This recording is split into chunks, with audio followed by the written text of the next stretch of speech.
잘 오셨습니다. 귀한 은혜가 우리 모두에게 있게 되기를 주의 이름으로 축원합니다.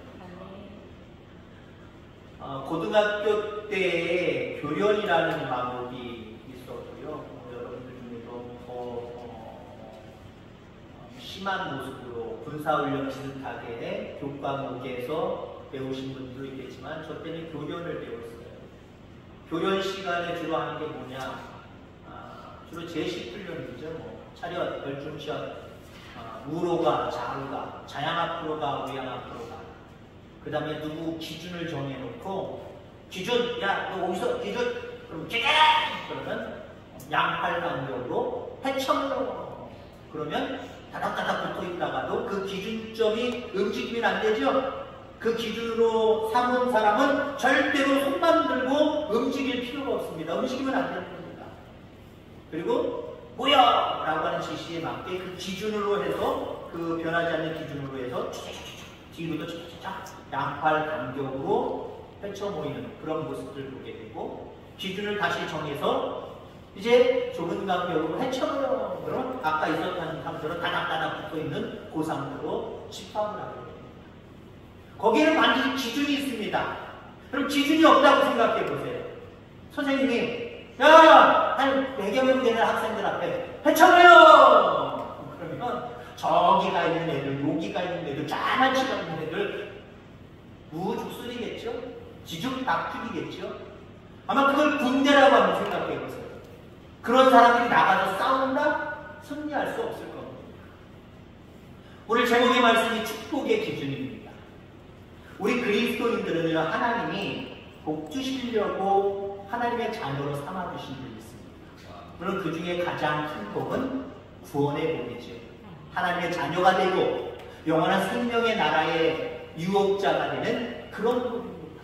그것뿐만입니까? 오늘 본문에도 나오지만 야곱의 후손들과 또 야곱이 축복하는 많은 사람들이 야곱으로 말미암아 야곱의 자손으로 말미암아 복이 퍼져나가잖아요. 기준점을 통해서 쫙 퍼져나가잖아요. 하나님은 여러분이 복 받기를 원하시고 또 한 가지는 여러분들이 복의 기준이 되기를 원하십니다. 하나님 내가 복의 기준이 되게 하여 주옵소서 기준! 그러기로만 하면 나를 중심으로 해서 헤쳐 모이든 헤쳐 펼치든 나를 중심으로 해서 쫙쫙쫙쫙 퍼져나가는 것처럼 나를 기준으로 해서 모든 사람들이 집결하는 것처럼 여러분들을 통해서 많은 사람들이 복받게 하시기를 원하십니다. 자, 그래서 복의 개념을 나만 복받으면 돼 라고 하는 차원에서 나를 통해서 하나님은 주변으로 복이 퍼져나가기를 원하시는구나. 나를 복의 기준으로 삼기를 원하시는구나 라고 생각하시기를 주의 이름으로 축원합니다. 진짜 그리스도인다운 그리스도인이 누굴까요? 진짜 교회다운 교회는 어떤 교회일까요? 그거는요, 한마디로 얘기하면 진짜 그리스도인다운 그리스도인은 어떤 직분을 가지고 있느냐 이게 중요한 게 아니라요. 그 사람을 기준으로 인해서 복이 퍼져나가는 사람, 그 사람이 진짜 믿음의 사람입니다. 교회도 마찬가지입니다. 이곳에 교회가 세워졌습니다. 교회를 중심으로 해서 교회를 기준으로 해서 복이 퍼져나가야 돼요. 안 믿는 사람들에게도 점점 퍼져나가야 됩니다. 그래야 하나님 바라보실 때 교회다운 교회구나, 내 몸이구나, 내 지체구나 하는 기뻐하시는 거예요. 내 몸이라고 하고 내 지체라고 하면서 성도가 교회가 그 사람을 기준으로 해서 복이 퍼져나가지 아니하고 오히려 자기도 안 되고 자기로 인하여서 주변들도 불행해지고 안 된다고 한다면 그건 하나님이 원하시는 모습이 아니에요. 우리는 복의 기준이라는 것, 이거 분명히 기억하기를 간절히 바라고요. 하나님 나로 하여금 진정으로 믿음을 더하여 주셔서 내가, 우리 교회가 축복의 기준이 되게 하여 주옵소서 라고 기도할 수 있는 저와 여러분들 다 되어지기를 주의 이름으로 축원합니다. 야곱의 말년의 모습을 바라보면 축복의 기준이 되는 모습을 보게 됩니다. 그저 축복을 남발하는 사람들도 있겠지요. 그죠? 축복을 남발하는 사람들도 있을 겁니다. 믿음으로 많은 목회자 입장에서는 남발하시는 분들도 있을 거예요. 물론 복을 선포한다라고 하는 건 다 귀하기 때문에 남발이라고 하는 표현은 저는 그렇습니다만 그래도 뭔가 주는 것 없고 가는 건 없는데 자꾸 복을 남발하는 경우도 있겠죠. 야곱은 말년에 복을 남발한 게 아니에요. 야곱은요, 자기가 축복하는 사람들이 그대로 축복이 퍼져나갔어요. 자녀들을 축복할 때 자녀들에게 복이 나갔어요. 또 많은 사람들을 위해서 축복할 때 그 축복이 그대로 퍼져나가는 모습을 보게 됩니다. 자, 그 실례를 몇 가지를 들어볼게요. 우선 야곱은 바로왕을 축복하지요. 말년에 잃었다고 생각하고 죽었다고 생각하는 요셉이 11번째 아들 요셉이 애굽의 총리가 됐대요. 감옥 때문에 살기 어려운데 야곱이 이제 요셉의 말을 듣고 애굽에 가서 살게 됩니다. 애굽의 바로왕을 만나요. 아들 때문에 출세했어요. 살 길도 생겼을 뿐만 아니라 그곳에 살 땅이 생겼고 바로왕을 대면합니다. 바로왕을 대면했을 때 물론 어떻게 구체적으로 축복했는지 모르지만 야곱이 왕에게 축복을 해줍니다. 야곱이 바로왕을 축복해주고 있다라고 하는 내용이 2번이나 나와요. 물론 구체적으로 어떻게 축복했다라는 말은 안 나옵니다. 근데 어떻게 됐습니까? 바로왕이 그 바로왕 당대에 주변에 많은 나라들을 지속시키면서 아주 큰 나라를 이루고요. 말 그대로 번영을 이루게 됩니다. 야곱이 바로를 축복하니까 축복한 대로 됐어요. 야곱이 가장 사랑했던 요셉을 축복합니다. 그 어느 자식보다 요셉을 축복합니다. 그랬더니 어떻게 복을 받았니? 여러 가지 복을 받았습니다만은 나중에 야곱의 12아들들이 민족을 이루어서 가나안 땅을 점령하고 가나안 땅의 주인이 되어서 이스라엘 나라를 세우지요. 그때 하나님이 그 가나안 땅을 점령하셨을 때 그 12아들들에게 다 분배를 시켜줍니다. 12조각을 내서 여기는 누구 땅, 여기는 누구 땅 이렇게 조각을 내줍니다. 근데 여러분 우리가 알다시피 3번째 아들인 레위의 자손들은 말 그대로 목회자 가족입니다. 목회자 가정에게는 분깃을 주지 않았습니다. 왜요? 너는 목회하는 일에만 열중해. 하나님 앞에 제사 지내고 하나님 앞에 예배하는 일에만, 찬양하는 일에만, 성전 돌보는 일에만 열심히 품어. 요즘날 우리 교단은요, 목회자 이중직을 허락합니다. 이게 무슨 소리냐? 목사가 목회를 하면서 형이라는 직업을 갖는 걸 인정해 준단 말이에요. 물론 모든 게 아니겠지요. 미자리 교회라든가 이런 교회. 근데요, 저는 제가 우리 교단에 와서 다시 한번 목사 안수를 받을 때 그 시험을 칠 때 저는 1차 합격을 했거든요. 그때 면접관이 그런 얘기를 했어요. 당신이 만약에 나가서 목회를 하는데 지금도 하고 있었는데 그 당시도 하고 있었는데 하는데 교인들이 별로 없어서 생활이 어렵습니다. 그럼 택시 운전이라도 해야 되는데 하겠습니까? 제가 막 핏대를 제 생각으로 핏대를 올려 저는 절대로 안 됩니다. 안 하겠습니다. 목회자가 하나님 앞에서 목회자로 세워주셨을 때는 하나님 앞에 맡기고 기도하면 조금씩 부응할 텐데 왜 바깥으로 택시 운전하면서 피곤해서 새벽 예배 못 드리고 피곤해서 말씀 준비 못하고 저는 그렇지 못하겠습니다. 제가 이렇게 말씀드렸거든요.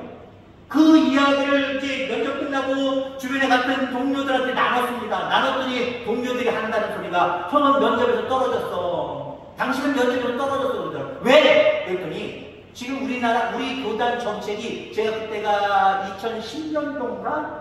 10년도 때였어요. 10년도 요때였어요. 지금부터 한 15년 전이죠. 그때 정책이 이중직을 허락할 때였습니다. 교단적으로, 법률적으로 우리 교회 목사님들은, 우리 교단 목사님들은 이중직을 허락한다. 힘들고 어려우면 어디 교회에서 자꾸 지원받을 생각하지 말고 직접 나가서 자기량으로 일해서 돈 벌어라. 그게 허락이 된대. 근데 형은 그 정책을 지금 경련을 반박하는 거야. 형은 안 됐어. 될게요, 안 될게요. 제가 1차에 됐잖아요. 당연히 되지요. 레위지는 땅을 분배를 안 했습니다. 그러면 11조각으로는 안 해야 되잖아요. 11조각으로 안 해야 되잖아요. 한 사람이 레위 족속이 빠졌으니까요. 근데요, 누구보다도 야곱이 요셉을 축복했더니 요셉의 두 아들들 에브라임과 므낫세, 요셉의 가문은 둘로 더 가지치기를 해서 땅을 2배로 받았어요. 야곱이 축복했기 때문에 가능했던 일입니다. 그리고 이 야곱은 4번째 아들을 특별하게 축복을 했습니다. 첫째 아들도 아니고 둘째 아들도 아니고 셋째 아들도 아니고 넷째 아들을 축복했습니다. 넷째 아들은 유다입니다. 유다는 어떤 사람이냐? 요셉이 애굽의 총리로 있을 때에 형들이 베냐민 12번째만 놓고 10명의 형들이 쌀 사러 왔지요? 자기 인줄 밝히지 않고 잘 대접하고 쌀 줘서 보낼 때에 자기의 은잔을 그들 집에 몰래 숨겨놨다가 뒤쫓아가서 너희들이 은혜를 베풀었는데 우리 총리의 은잔을 숨겨가지고 도둑질해서 가! 그리고 뒤져봤더니 그 집에서 나왔잖아요. 그 사람 속에서 요셉이 시험합니다. 너희들 12번째 동생이 있다고 했지? 그 동생 데리고 와. 그렇지 않으면 너희들 여기서 한 발짝도 못 나가. 그때 유다가 앞장서서 다른 형제들을 보내주세요. 내가 골로로 잡혀 있을게. 다른 형제들이 곧 데리고 올 겁니다. 믿어주세요. 우리 도둑질하는 사람들 아닙니다. 우리 아버지들 그렇게 배운 사람들 아닙니다. 그럼 자기가 희생해서 골모로 잡혀 있었어요. 그런 사람이 유다입니다. 그걸 알기 때문에 야곱은 유다를 더 유난히 더 축복을 해줍니다. 그랬더니 첫째 아들 르우벤도 아니고 둘째 아들 시몬도 아니고 셋째 아들 레위도 아니고 4번째 유다에게서 누가 나오셨어요? 메시아, 예수님이 출생이 나왔어요. 복 중에 복을 받았지. 그뿐만 아니라 다른 모든 아들들도 축복을 합니다. 축복을 하니까 그들이 어떻게 됐습니까? 민족을 이루어서 나중에 이스라엘이라는 나라의 12근간이 되도록 그 정도로 성장하고 잘 되어졌다는 거예요. 야곱이 축복하니까 이렇게 되더라는 거예요. 결국 야곱의 말년은 이처럼 축복의 기준이 되었다라고 하는 거죠. 과거 야곱의 인생은 어떻습니까? 하나님의 감성과 멀었던 사람입니다. 감성보드라는 말씀을 제가 드렸죠. 하나님이 좋아하는 걸 좋아하고 하나님이 싫어하는 걸 싫어하고 하나님이 하라는 걸 하고 하나님이 하지 말라는 걸 해야 되는 것, 이게 감성보드고 하나님과 우리가 맞는다라고 표현해야 되는데, 사실 야곱은, 초창기 야곱은 하나님의 감성보드가 멀었어요. 하나님 미워할 만한, 하나님 눈밖에 갈 만한 일들만 골라서 했단 말이에요. 자, 그랬던 야곱이 20여 년, 그리고 총 10년, 그 세겜 땅에 가서 사는 것까지 총 30여 년 동안 하나님 앞에 훈련을 받더니 정말 믿음다운 사람, 참으로 성도다운 성도로 변화되어서 이제는 자기 욕심만 되었던 사람이었는데 이제는 남을 축복해주는 사람이 되었다라고 하는 거지. 여러분들, 우리의 모습도 이러기를 주의 이름으로 축원합니다. 우리가 예수 믿는다고 해서 우리의 감성 모두가 다 온전하게 하나님이 기뻐하시는 거 기뻐하고 하나님 싫어하시는 거 싫어하는 모습으로 딱 변화되는 게 아니거든요. 믿지만 여전히 내가 좋아하는 것만 좋아하고 내가 취할 것만 취하면서 하나님의 뜻과 무관하게 우리가 살아갈 때가 있어요. 그럴 때는 하나님께서 우리를 훈련시키는 방법이 있습니다. 불통하게 하시는 거예요. 잘 안 되게 하시는 거예요. 세겜 땅에서 돌아왔잖아요. 외삼촌에게서 돌아와서 성과 마주되고 화해까지 했는데 베들로 돌아가야 됩니다. 아버지 고향으로 돌아가야 되는데 아직은 형을 믿지 못하여서 지난주에 말씀드린 것처럼 세겜 땅에 약 10여 년 동안 살았어요.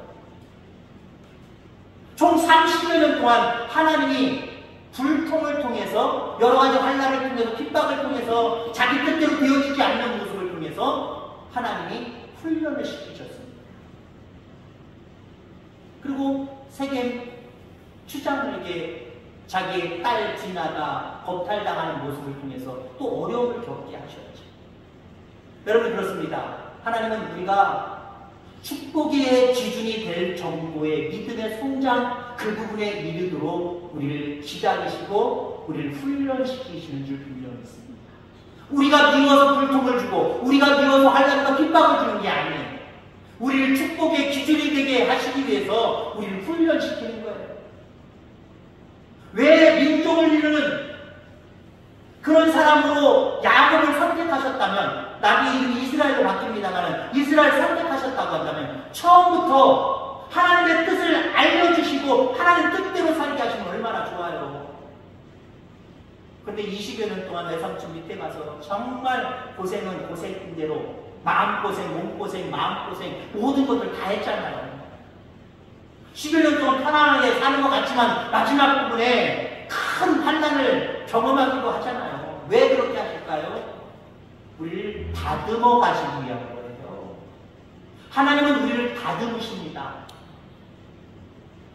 그냥 여러분들 보세요. 포도 농사를 져도 그냥 방치 옛날처럼 그냥 들에다가 나무만 심어놓고 전혀 관심을 안 가지면 열리긴 열리죠. 열리긴 열리는데 상품 가치가 얼마나 있겠습니까?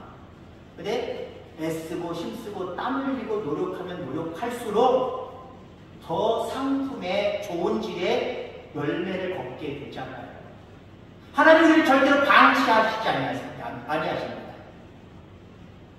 여러분들이 노력하는 그 이상으로 우리를 다듬어 가시기 위해서 애쓰시고 힘쓰시고 오늘도 일하십니다. 그 하나님의 일하심 속에 겸손할 수 있는 저와 여러분을 되기를 원하고 여러분의 믿음이 성장하셔서 축복의 기준이 될 수 있는 저와 여러분들 다 되기를 주의 이름으로 축원합니다. 야곱은 요셉을 축복할 때 이렇게 표현합니다. 선조보다 자신의 축복이 더 낫다라고 표현합니다. 야곱이 감히 한마디로 아브라함 우리 조상이 받은 복보다 내가 받은 복이 더 크다 라고 말하면서 많은 사람들에게 복을 빌어주는 그런 모습들을 바라보게 되죠. 보세요. 야곱의 인생을 바라보면 아브라함과 한번 비교해보세요.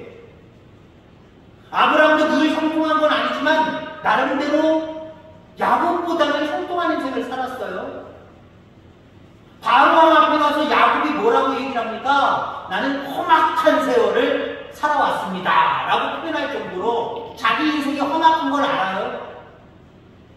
그렇잖아요. 아버지 엄마 곁을 떠나서 20여 년 동안 또 그리고 10여 년 동안 사실 어머니는 그때 장자의 축복을 받고 간 이후에 어머니를 보질 못했어요. 그 30여 년 사이에 돌아가셨거든요. 얼마나 가슴에 대못을 받았고 자기 마음에도 얼마나 못이 바뀌었겠습니까? 그래서 자기 스스로 바로왕 앞에서 나는 험악한 세월을 살았습니다 라고 표현할 정도로 그의 인생은 참 불행의 연속이다라고 볼 수 있어요. 근데 요셉을 축복하는 자리에서 나는 선조보다 받은 복이 더 크다라고 이야기를 합니다. 여러분들 이게 여러분들의 고백이기를 주의 이름으로 축원합니다. 나를 향한 하나님의 사랑과 나를 향한 하나님의 복이 그 어떤 사람을 향한 사랑과 복보다 크다라고 생각하시길 주의 이름으로 축원합니다. 그래야 내가 행복하고요. 내가 더 온전한 믿음 가운데 설 수 있고요. 무엇보다도 그런 마음을 가져야 남을 축복할 수 있습니다. 여러분들 우리가 흔히 군대에서 요즘 때리면 안 되잖아요. 왜 때립니까? 때리는 기준이 어디에 있어요? 나도 가족 때린 거예요. 고참 때리는데 나한테 맞았는데 니들도 한번 맞아버리는 거예요. 이유 없이 맞았고 이유 없이 때리잖아요. 물론 이유를 만들어서 때리기도 합니다. 앞 사람들이 그렇게 해왔기 때문에 그랬다는 거예요. 여러분들 내 성조가 불행한 사람들이야. 나 자신도 험악한 세월을 살았고 참 나는 어려움이 많았던 사람이야. 참 불쌍한 사람이야 라고 생각하면 나도 이렇게 고생했는데 니들도 한번 해봐. 그게 사람 심리거든요. 그러면 그렇게 생각하는 사람들은요, 다른 사람을 축복해 줄 수가 없어요. 다른 사람을 축복해 줄 수가 없어요. 정말 나는 복받은 사람이야 라고 하는 사람이요, 누가 이 사람을 돕든지 내가 이 사람을 돕든지 그래, 아유 이 사람 참 불쌍한 사람이야, 잘 돼야 돼 라고 돕는데 아무 고민이 없어요. 근데 고민을 하는데 왜 고민을 합니까? 다른 사람이 이 사람을 도와주는데 이 사람을 욕하고 이 사람까지 욕합니다. 왜 욕합니까? 이 사람 나보다 나, 형편이 나보다 나인데 왜 여기를 도와줘, 날 도와주지. 그 생각까지는요, 자기는 늘 불쌍한 사람이고 이 사람은 불쌍하지도 않은 사람이에요. 이 사람에게 복이 안 갔으면 좋겠어요. 이 사람을 돕는 사람도 괜히 욕이 나와요. 괜히 험담이 나와요. 왜 그럴까요? 자기는 복 받은 게 하나도 없다는 거예요. 나에게 주어진 복은 작다는 거예요. 그러니까 남을 보는 시야도 어때요? 복을 빌어주는 게 아니라, 복을 선언하는 게 아니라, 내가 더 힘들어, 내가 더 불쌍한 사람이야, 내가 복을 받아야 되는데 오히려 남의 복을 가로채거나 남의 복을 더 이상하게 여기는 그런 부분들이 있다는 거죠. 여러분들, 여러분들을 향한 하나님의 사랑에 확신을 갖기를 주님으로 축원합니다. 여러분들을 향해서 이미 부어주신 그 복들을 작은 것이라고 그렇게 외면하지 않기를 주님으로 축원합니다. 정말 하나님께서 나에게 큰 사랑을 주셨구나, 갚을 수 없는 복을 나에게 베풀어 주셨구나, 이렇게 생각할 때 남을 축복할 수 있는 거예요. 여러분 보세요. 바로왕을 축복했다 그랬어요. 아니, 총리의 아버지입니다. 그것도 이방인이에요. 아들만 인정해주고 아들만 총리로 앉혀준 것만 해도 감사해서 왔을 때 그냥 주저앉아 엎드려서 감사합니다, 왕이시로 감사합니다, 감사만 드리고 고개만 푹 숙여야 될 사람입니다. 그리고 여러분들, 그 당시 야곱이 바로에게 왔을 때 여기서 왜 왔습니까? 여기 살기 힘들기 때문에, 여기서 살면 굶어 죽기 딱 좋기 때문에 이곳에 와서 양떼를 키우면서 람셋에서 살아갔던 겁니다. 그러면 왕은 모든 것들을 소유한 사람이고, 이 사람은 아무것도 소유하고 작은 것을 소유해서 겨우겨우 살아가고 이제 겨우 입에 꿀칠할 정도의 사람입니다. 이 사람이 여기 와서 왕에게 무슨 축복을 해요? 왕이 축복을 해줘야지요. 근데 그 상황 속에서도 야곱은 바로왕을 축복합니다. 이거 어디서 나온 거예요? 여러분들, 세상의 형편으로 계산을 하면 야곱은 바로왕을 축복할 수 있는 사람이 아니에요. 우리도 그런 기준으로 어떻게 내가 축복하는 사람이 돼? 나도 못 받았는데, 나도 복 받는 거 보면 이만큼인데 내가 누구를 축복을 해? 아니요. 우리는 너무나도 많은 것들을 하나님 앞에 받은 사람입니다. 무엇보다도 우리는 구원의 은혜를 하나님 앞에 입었잖아요. 아무나 구원해 줍니까? 여러분들이니까 구원해 주는 거고, 우리니까 지금 구원받은 거예요. 거기에 대한 큰 생각들을 가지게 되기를 주님으로 축원합니다.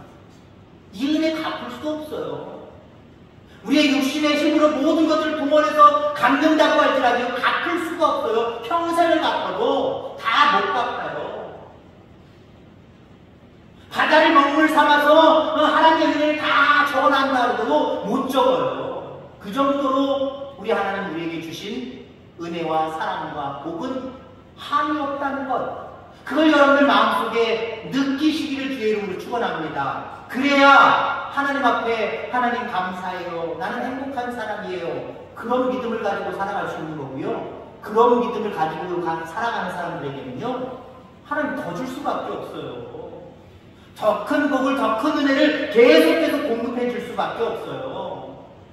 그리고 하나님 앞에 내가 받은 복을 남들도 받기를 원합니다. 남들은 돈이 치고 권력이 치고인지 알지만 하나님 구원의 은혜를 받는 게, 구원의 복을 받는 게 얼마나 귀한 건데요. 세상 사람들 나보다 떵떵거리고 세상적으로 살아가지만 그 사람들은 구원의 은혜를 못 받았네요. 불쌍한 사람들이에요. 하나님, 그들도 예수 믿고 나처럼 구원의 복을 받게 하여 주옵소서. 당신들도 예수 믿고 구원의 복을 받아 선고하셔야 돼요. 그럴 때 비록 우리의 연약한 마음과 입술로 고백한 복이지만 하나님이 그 음성을 들으시고 그들에게 나에게 직접적으로 역사하시는 거예요. 복을 잡고 인색하게 마음 먹지 마시고요. 인색하게 다른 사람들에게 선포하지 않는 모습이 되지 않기를 주의 이름으로 축원합니다. 나는 복 받지 못했어. 자기 자신에 대해서 인색하면 앞으로 더 큰 복을 받을 수가 없어요. 그런 사람들에게는 하나님 복을 부어주실 수가 없어요. 자, 나도 복 받지 못한 사람이고 아니 좀 복을 받았을지라도 겨우겨우 살아가는 사람인데 내가 어떻게 남을 축복을 해. 그러면서 여러분 축복하는 것을 인색해 하지 마시기 바랍니다. 축복하는 건 돈 안 들고요. 남을 위해서 축복하는 것, 남을 위해서 잘되기를 간구하는 것, 그 돈이 안 들더라고요. 주님의 이름으로 그들에게 말하는 것, 좀 물론 믿음이 없는 사람들은 창피하겠지요. 그러나 무릅쓰고 믿음으로 그들에게 선포하시길 바랍니다. 그대로 되어짐이 그들에게 있을 때에 그들은 귀히 여기고 어떻게 이렇게 잘 됐지? 어떻게 나한테 이런 복이 있지? 이 사람이 나한테 복을 빌어준 이유로부터 이게 뭔가 이상하다. 하나님이 깨닫게 하신다니까요. 그렇게 연결하게 하신다니까요. 그러니까 여러분들 축복의 기준이 되는 것은 가만히 있으면 되는 게 아니에요. 우선 자기 자신에 대한 감사의 마음이 커야 되고요. 받은 복을 헤아려볼 때 크신 복을 주신 것에 대한 기쁨이 우리 속에 충만해야 되고요. 그리고 주의 이름으로 그들에게 복을 빌면, 그들에게 복을 선포하면 그대로 되어질 줄 알고 자꾸 선포하시길 바랍니다. 그럴 때 마침내 우리는 믿음이 있는 사람들 속에서도 정말 믿음이 있는 사람, 교회 중에서도 참된 교회로 축복의 기준이 되어있을 겁니다. 여러분들 모두가 축복의 기준이 다 되어지기를 주의 이름으로 축원합니다. 하나님 아버지 감사합니다.